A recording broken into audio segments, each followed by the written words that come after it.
Il benessere degli animali allevati è un concetto multidimensionale in continua evoluzione che abbraccia temi fisiologici, etologici, nutrizionali, strutturali e gestionali. Recentemente, a livello europeo e internazionale, si è cercato di dare una definizione univoca del concetto. La prima proposta organica sulla valutazione del benessere è stata fornita dal progetto Welfare Quality. Nato nel 2004 e concluso nel 2009, è stato il più importante progetto finanziato dall'Unione Europea con l'obiettivo di standardizzare le informazioni sul benessere animale e uniformare la valutazione in campo. Il metodo di valutazione proposto si basa su 4 fondamentali principi di benessere, ovvero l'alimentazione corretta, la stabulazione adeguata, la buona salute e il comportamento appropriato dei capi. Successivamente, sia l'Organizzazione Mondiale di Salute Animale sia l'Organizzazione Internazionale per la Standardizzazione hanno indicato le misure dirette sulle bovine da latte come strumenti adeguati di monitoraggio del benessere in azienda.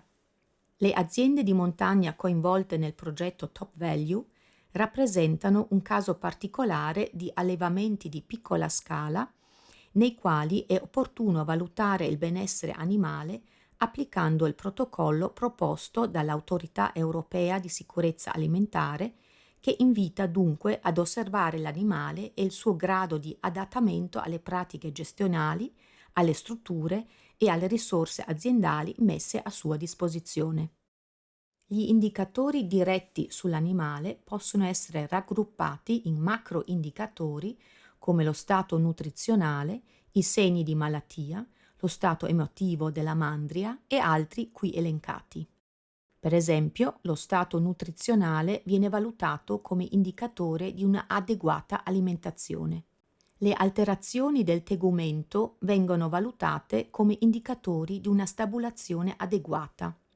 Un altro esempio è la zoppia come indicatore di una buona salute. La relazione uomo-animale viene valutata come indicatore di un comportamento appropriato. Le bovine vengono classificate sulla base della loro distanza di fuga all'avvicinarsi dell'uomo. Il progetto Top Value propone questo protocollo di valutazione per le filiere lattiero-casearie di montagna al fine di monitorare il benessere degli animali negli allevamenti conferitori in maniera continua. In ogni azienda verranno registrati gli animali che presentano criticità rispetto agli indicatori di benessere precedentemente descritti. Gli indicatori vengono quindi rilevati in tutte le aziende e sulla base dei dati raccolti si definiscono delle soglie di criticità oltre le quali le aziende sono invitate ad attuare degli interventi correttivi.